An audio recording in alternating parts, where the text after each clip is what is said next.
तो ये आपको स्क्रीन में नज़र आ रहा होगा कि अपॉइंटमेंट्स है रिलेटेड टू वीज़ा से रिलेटेड। टूरिस्ट वीज़ा की जो अपॉइंटमेंट्स आती हैं, बहुत से लोगों को प्रॉब्लम्स आ जाती हैं कि वो अपनी अपॉइंटमेंट्स को बुक कर पाते हैं, लेकिन उनका जो कार्ड है, कार्ड में प्रॉब्लम्स आ जाती हैं, या फिर समटाइम उन्हें टाइम नहीं मिलता किस तरह बुक करने, या समटाइम उन्हें यही नहीं पता चलता कि कौन सी कैटेगरीज को अवेल करना होता है। तो इस सिलसिले में लोग हमसे कॉन्टैक्ट करते हैं, हमें हायर करते हैं कि हम उनके भी यहाँ पर जो है वो अपॉइंटमेंट्स को अवेल कर सकें। तो ये स्क्रीन पर आपको नज़र आ रहा होगा कि सुबह के दिन यानी कि 11 मार्च की अपॉइंटमेंट है शॉर्ट टर्म वीज़ा से रिलेटेड।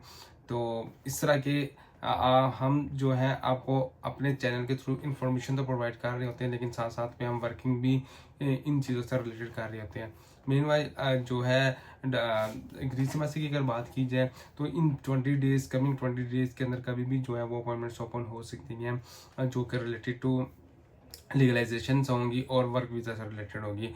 अगर तो लीगलाइजेशन की अपॉइंटमेंट लेनी हो तो अटेस्टेशन लीगलाइजेशन की जो अपॉइंटमेंट होती है, तो सिर्फ एक वालदा के नाम की अपॉइंटमेंट होगी, उसके अंदर वालदा का पासपोर्ट वगैरह चाहिए होगा, वो सारी डिटेल मेंशन करनी होती है। और जो उन्होंने फ्राइडे वाला एक दिन वो आप कह सकते हैं कि मुख्तिस किया होता है, उस दिन की जो है वो अपॉइंटमेंट्स को अवेल करना पड़ता है। उसी के साथ साथ जो वर्क वीज़ा की जो अपॉइंटमेंट है वो सोमवार, मंगल, बुध, जुमेरात तक जो अपॉइंटमेंट्स आती हैं।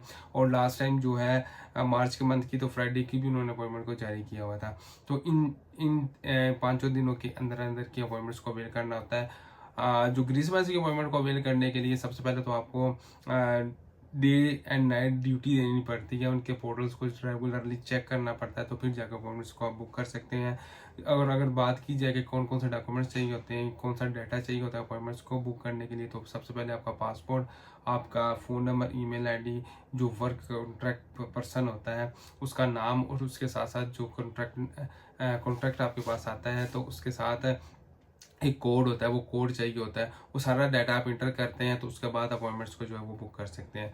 तो इस वीडियो के अंदर हम आपको ये बता सकते हैं कि अगर आप चाहते हैं कि हम आपके भी यहाँ पर जापान एम्बेसी या फिर जो है ग्रीस से रिलेटेड अपॉइंटमेंट्स को बुकिंग करने की अगर आप हमसे फैसिलिटीज़ चाहते हैं तो आप हमसे जो है वो कॉन्टैक्ट कर सकते हैं। तो स्क्रीन पर भी आपको हमारा नंबर शो हो रहा होगा और डिस्क्रिप्शन में भी हमारा नंबर शो हो रहा होगा। तो नेक्स्ट वीडियो तक के लिए अपना ख्याल रखिएगा, चैनल को भी याद रखिएगा। अल्लाह हाफिज़।